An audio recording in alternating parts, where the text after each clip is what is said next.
100 கோடி app download வச்சுருக்க நம்ம நெட்ஃப்ளிக்ஸ் ஆப்பை வெறும் 50 கோடி டவுன்லோட்ஸ் வச்சுருக்க அமேசான் பிரைம் ஆப் எப்படி 6 மாதத்தில் தூக்கி சாப்பிட்டுச்சு அப்படின்றத பற்றி இந்த பிஸ்னஸ் கேஸ் ஸ்டடீஸில் டீட்டெயிலாக பார்க்க போகிறோம்.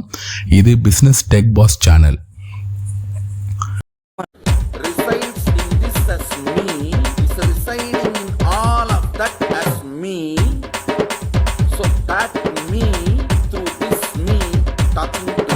ரெண்டாயிரத்தி 16 வரைக்கும் செத்துப்போன சேனலில் இத்துப்போன சீரியலை கெத்தா பார்த்துட்டு சுற்றிட்டு இருந்த நம்மளை பணம் கட்டினா நமக்கு பிடிச்ச ப்ரோக்ராமை பிடிச்ச நேரத்தில் பிடிச்ச கண்டென்ட்டை பார்க்கலாம் அப்படின்னு சொல்லி இன்ட்ரடியூஸ் பண்ணி வச்சதே நம்ம நெட்ஃப்ளிக்ஸ் அண்ணாச்சி தான். அப்படி நமக்கெல்லாம் கண் திறந்து விட்ட நம்ம அண்ணாச்சி 6 மாதத்தில் எப்படி காணா போனாருன்றத இந்த பிஸ்னஸ் கேஸ் ஸ்டடீஸில் டீட்டெயிலாக பார்க்கலாம். 6 ஜனவரி 2016 தான் நெட்ஃப்ளிக்ஸ் ஆப் வந்து இந்தியாவில் லான்ச் பண்ணுறாங்க. லான்ச் பண்ணும்போதே அவங்க வேர்ல்டு லெவலில் ப்ரீமியம் செக்மெண்ட்டில் நம்பர் 1 ஓடிடி ஆப்பாக இருக்கனால அதே மார்க்கெட்டை இந்தியாலையும் பிடிச்சிடலாம் அப்படின்னு சொல்லிட்டு வெறும் மொபைல் சப்ஸ்கிரைபரை மட்டுமே பேஸாக அக்கௌண்ட்டில் எடுத்துக்கிட்டு பெரிய லெவலில் R&D எதுவுமே பண்ணாமல் ஒரு மொபைல் டிவைஸில் ஆப்பில் வந்து பார்க்குறதுக்கு $199 அப்படின்னு ஒரு பேசிக் ப்ரைஸை ஃபிக்ஸ் பண்ணி டிவியில் பார்க்குறாங்க $799 அப்படின்னு ஒரு ப்ரைஸை ஃபிக்ஸ் பண்ணி லான்ச் பண்ணாங்க. இங்கே தான் அவங்க முதல்ல சறுக்குனதுக்கான ஸ்டெப்ஸு ஸ்டார்ட் ஆச்சு. இந்தியாவை பொறுத்த வரைக்கும் நம்ம வந்து ஃபேமிலி சென்டிமெண்டட் ஓரியன்ட் மார்க்கெட். ஸோ நம்ம மார்க்கெட் எப்படின்னா யாருமே இண்டிவிஜுவலாக மொபைலில் $199 பே பண்ணி ஒருத்தர் மட்டுமே மொபைல் பார்க்குறது இந்தியன்ஸ் விரும்ப மாட்டாங்க. இந்தியன்ஸ் வந்து ஃபேமிலியாக உட்காந்து டிவி பார்க்குறது தான் விரும்புவாங்க. அவங்க வந்து $799 பே பண்ணுன்றது வந்து இந்தியன் மார்க்கெட்டில் வந்து ஒரு பெரிய அமௌண்ட்டு. இந்தியாவில் வந்து மிடில் கிளாஸ் ஃபேமிலி தான் ரொம்ப அதிகமாக இருக்கனால அவங்களுக்கு வந்து கம்மி பட்ஜெட்டில் தான் என்டர்டெயின்மெண்ட் வேணும் அப்படின்னு எதிர்பார்ப்பாங்க.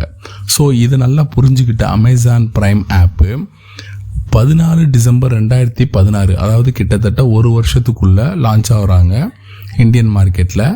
அவங்க 600 கோடி செலவு பண்ணி R&D ரிசர்ச்சும் நல்லா பண்ணுறாங்க. ஸோ மார்க்கெட் எப்படி இருக்குது, இந்தியன் மார்க்கெட்டில் எந்த ப்ரைஸிங் வச்சா ஓடிடி பிளாட்ஃபார்ம் சக்ஸஸாக போகும் அப்படின்றத நல்லா ரிசர்ச் பண்ணிவிட்டு ரொம்ப குறைஞ்ச விலையான $129 per month அப்படின்ற ஒரு கான்செப்டில் லான்ச் பண்ணுறாங்க. வருஷத்துக்கு பிளான் வந்து $999 அப்படின்னு சொல்லி லான்ச் பண்ணுறாங்க.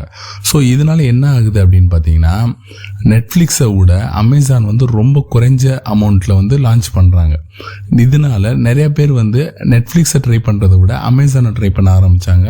ஸோ இதனால் நெட்ஃப்ளிக்ஸோட டவுன்லோட் கம்மியாச்சு, சப்ஸ்கிரிப்ஷன் கவுண்ட்டும் கம்மியாச்சு, அமேசானோட டவுன்லோடும் ஜாஸ்தியாச்சு, சப்ஸ்கிரிப்ஷன் கவுண்ட்டும் ஜாஸ்தியாச்சு. நெட்ஃப்ளிக்ஸ் விழுந்ததுக்கான முக்கியமான காரணம் அப்படின்னு பார்த்தா கண்டென்ட் செலெக்ஷன்.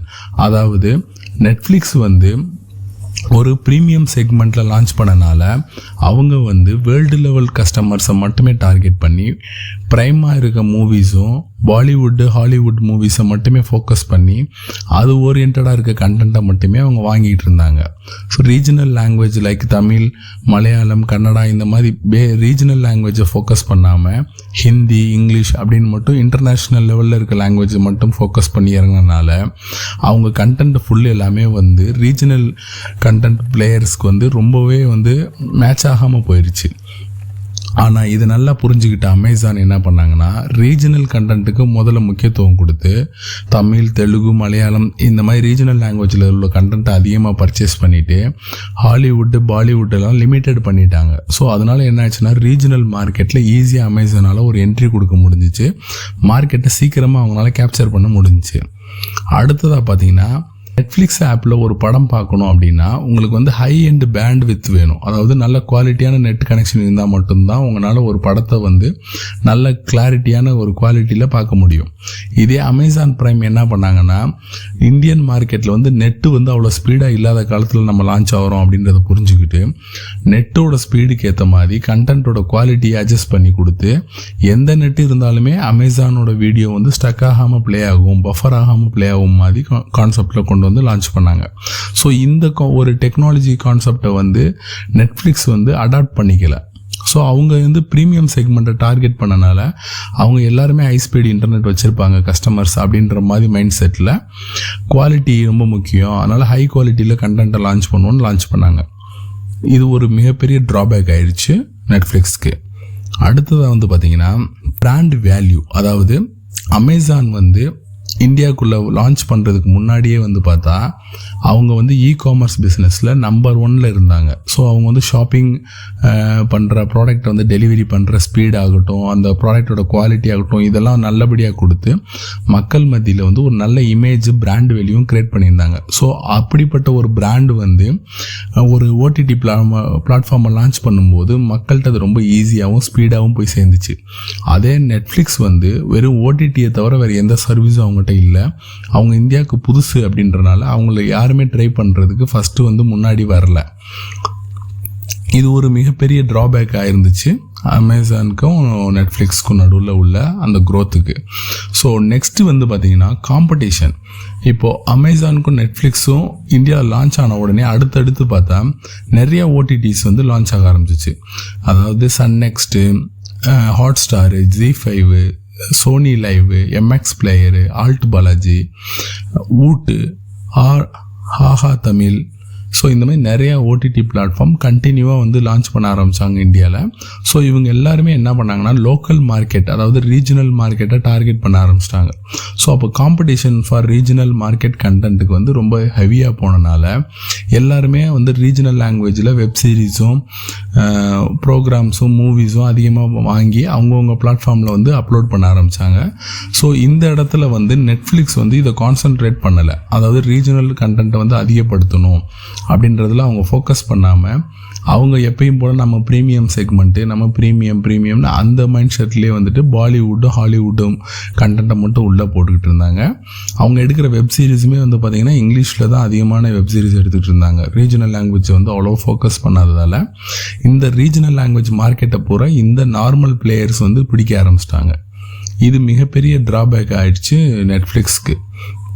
ஸோ அடுத்து வந்து பார்த்திங்கன்னா மார்க்கெட்டிங் ஸ்ட்ராட்டஜி.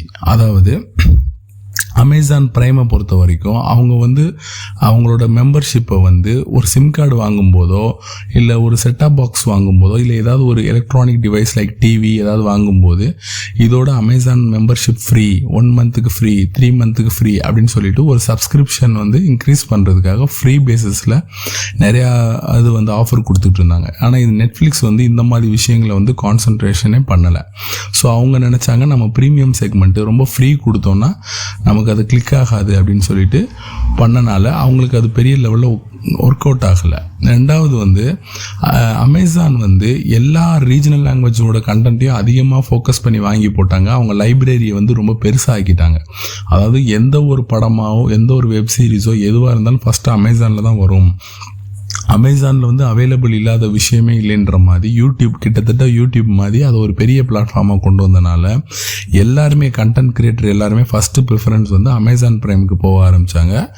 அமேசான் ப்ரைமும் ஆன்போர்டு பண்ணுறதுல ரொம்ப கான்சன்ட்ரேட் பண்ணுறதுனால அவங்கக்கிட்ட வந்து வேகமாக கண்டென்ட் வந்து ஆன்போர்டு ஆகிட்டு இருந்துச்சு. அதே நெட்ஃப்ளிக்ஸ் இந்தியாவில் வந்துட்டு அந்த லெவலுக்கு வந்து ஒரு ஆன்போர்டோ இல்லை ரீஜனல் கண்டென்ட்டுக்கோ அவ்வளோ ஃபோக்கஸ் பண்ணலை அவங்க. ஸோ அதனால் என்ன ஆச்சுன்னா அவங்க இந்தியன் கண்டென்ட்டை வந்து அதிகமாக புஷ் பண்ணாததால் இந்தியன் கண்டென்ட்டே அவங்க பிளாட்ஃபார்மில் ரொம்ப கம்மியாயிடுச்சு. அதுவும் ரீஜனல் கண்டென்ட் ரொம்ப கம்மியானதுனால யூசர்ஸ்க்கு வந்து அது வந்து ரொம்ப வந்து அட்ராக்டிவாக இல்லை. ஸோ இது ஒரு மிகப்பெரிய ட்ராபேக் வந்து ஆனதுக்கு இது ஒரு காரணம். Next marketing strategy. So marketing ஸ்ட்ராட்டஜியில் வந்து பார்த்திங்கன்னா அவங்க என்ன பண்ணாங்கன்னா அவங்களோட ஆப்பை வந்து நல்ல விதமாக ப்ரொமோஷனே பண்ணலை. அதாவது புது படம் எங்ககிட்ட இருக்குது பாருங்கள் அப்படின்னு சொல்லி ப்ரொமோஷனோ இல்லை வந்து ரீஜனல் கண்டென்ட்டில் இந்த கண்டென்ட் இந்த வீக் வருது பாருங்கள் அப்படின்னு சொல்லிட்டு எந்த ஒரு ப்ரொமோஷனுமே அவங்க வந்து பெரிய லெவலில் வெளியே காமிச்சிக்கலை. அவங்க வாங்கின ரீஜனல் படங்கள் கூட பார்த்திங்கன்னா ரொம்ப நார்மல் படம், ரொம்ப பெரிய லெவலில் வந்து சக்சீட் ஆகாத ஹீரோக்கள் படங்களை தான் அவங்க வாங்கியிருக்காங்களே ஒழிஞ்சு நல்ல பாப்புலரான ஒரு ஹிட் மூவிஸை வந்து அதிகமாக அவங்க வந்து பர்ச்சேஸ் பண்ணலை. ஸோ இதனால் என்ன ஆச்சுன்னா யூசர்ஸ்க்கு எல்லாருக்குமே வந்துட்டு இது வந்து அப்படி ஒன்றும் பெரிய இதில் கண்டென்ட் இல்லையோ அப்படின்ற மாதிரி மைண்ட் செட்டில் ஃபிக்ஸ் ஆகிற மாதிரி கொண்டு வந்துட்டாங்க. அவங்க லோகோவாகட்டும், அவங்க வேறு எந்த பிஸ்னஸும் இந்தியாவில் பண்ணாதால அவங்களுக்கு மார்க்கெட்டிங் ஸ்ட்ராட்டஜியே தெரியல இந்தியாவில் என்ன பண்ணணும் அப்படின்னு சொல்லிட்டு. ஸோ அவங்களால சரியான விதத்தில் மார்க்கெட்டில் ப்ரொஜெக்ட் பண்ணிக்க முடியல, தன்னை ஒரு பிராண்டாக க்ரியேட் பண்ணிக்க முடியாதது தான் மிகப்பெரிய ட்ராபேக் ஆச்சு அவங்களுக்கு. ஸோ இதெல்லாம் காரணத்தினால தான் நெட்ஃப்ளிக்ஸை வந்து அமேசான் வந்து ஸ்லோவாக ஓவர்டேக் பண்ணி ஷார்ட்டஸ்ட் பீரியட்லேயே முழுங்கி சாப்பிட்ருச்சு. இன்றைக்கி வந்து அமேசான் ப்ரைம் வந்து நம்பர் 1 பிளேஸில் இருக்குது, நெட்ஃப்ளிக்ஸ் வந்து லாஸ்ட் பிளேஸில் இருக்குது ஓடிடி பிளாட்ஃபார்மில். ஸோ இந்தியாவை பொறுத்த வரைக்கும் பார்த்திங்கன்னா ப்ரைஸ் தான் இங்கே ரொம்ப ரொம்ப முக்கியமான ரோலை ப்ளே பண்ணுது. ஸோ அமேசான் இது நல்லா R&D பண்ணி கிட்டத்தட்ட 600 கோடி செலவு பண்ணனால அவங்களுக்கு R&Dயில் நல்லா தெரிஞ்சிருச்சு இந்தியன் மார்க்கெட் மைண்ட் செட் எப்படி இருக்கும் அப்படின்னு சொல்லிட்டு. So Indian market mind set வந்து பார்த்திங்கன்னா ப்ரைஸிங் மைண்ட் செட். ஸோ ஒரு பொருளை நம்ம விலை கம்மியாக கொடுத்தோன்னா கண்டிப்பாக இந்தியன்ஸ் வந்து ட்ரை பண்ணுவாங்க. இதே நம்ம வந்து ரொம்ப ப்ரீமியம் செக்மெண்ட்டில் வச்சோன்னா ட்ரை பண்ணுவாங்க. பட் ப்ரீமியம் செக்மெண்ட் வாங்குற கஸ்டமர்ஸ் வந்து ரொம்ப கம்மி இந்தியாவில் வந்து. ஸோ ப்ரைஸ் கம்மியாக இருக்க ப்ராடக்ட் வாங்குறதுக்கு தான் இந்தியாவில் வந்து ரொம்ப ப்ரிஃபர் பண்ணுவாங்க. ஏன்னா எல்லாருமே middle class people. So middle class people வந்து $799 மந்த்லி கொடுத்து ஒரு OTT சேனல் சப்ஸ்கிரைப் பண்ணுறதுன்றது வந்து ரொம்ப கஷ்டம். அதை வந்து நெட்ஃப்ளிக்ஸ் புரிஞ்சிக்கவே இல்லை கடைசி வரைக்கும். ஸோ இந்த ப்ரைஸிங்கை மட்டும் அவங்க கொஞ்சம் கம்மி பண்ணியிருந்தாங்க அப்படின்னு தான் அவங்க கண்டிப்பாக அவங்க இந்தியா மார்க்கெட்டில் சக்சீட் ஆகியிருந்துருக்கலாம். பட் அவங்க அதை கடைசி வரைக்குமே பண்ணலை. ஸோ அமேசான் இதை நல்லா புரிஞ்சுக்கிட்டு என்ன பண்ணாங்க, வருஷத்துக்கே 999 சொல்லும்போது மாதத்துக்கு வெறும் $100 தான் வருது.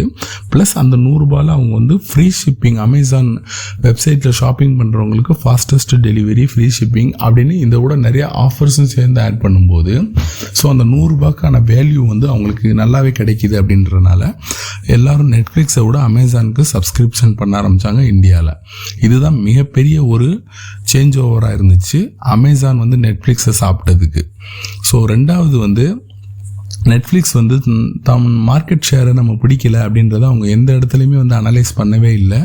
அவங்க கடைசி வரைக்குமே நம்ம ஒரு ப்ரீமியம் ப்ராடக்ட் அப்படின்ற மாதிரி ப்ரீமியம் செக்மெண்ட்டில் இருக்குன்ற மாதிரி அதை மட்டும் தான் ப்ரொஜெக்ட் பண்ணாங்களே ஒழிஞ்சு எல்லோரும் நெட்ஃப்ளிக்ஸ் சப்ஸ்கிரைப் பண்ணிகிட்ருக்காங்கன்னு சொல்லிட்டு போலியாக ஒரு ப்ரொஜெக்ஷன் கொடுத்தாங்களே ஒழிஞ்சு ரியலான ஒரு மார்க்கெட் எப்படி போயிட்டுருக்கு, நம்ம என்ன தப்பு பண்ணிகிட்ருக்கோன்னு அவங்க ஒரு நாள் கூட செல்ஃப் ரியலைசேஷன் பண்ணாதது மிகப்பெரிய ட்ராபேக் ஆகிடுச்சு அவங்களுக்கு. ஸோ அந்த ஒரு விஷயத்தால் தான் அவங்க வந்து ரொம்ப கீழே போக ஆரம்பித்தாங்க நெட்ஃப்ளிக்ஸ் வந்து இந்தியா மார்க்கெட்டில். ஸோ இதெல்லாம் புரிஞ்சுக்கிட்டு இனி அவங்க வந்து எஃபர்ட் போட்டு சரி பண்ணிக்கிட்டாங்கன்னா அவங்க மார்க்கெட்டில் மேலே வர்றதுக்கான சான்சஸ் நிறையா இருக்குது. ஸோ அதை பொறுத்து இருந்து தான் பார்க்கணும்.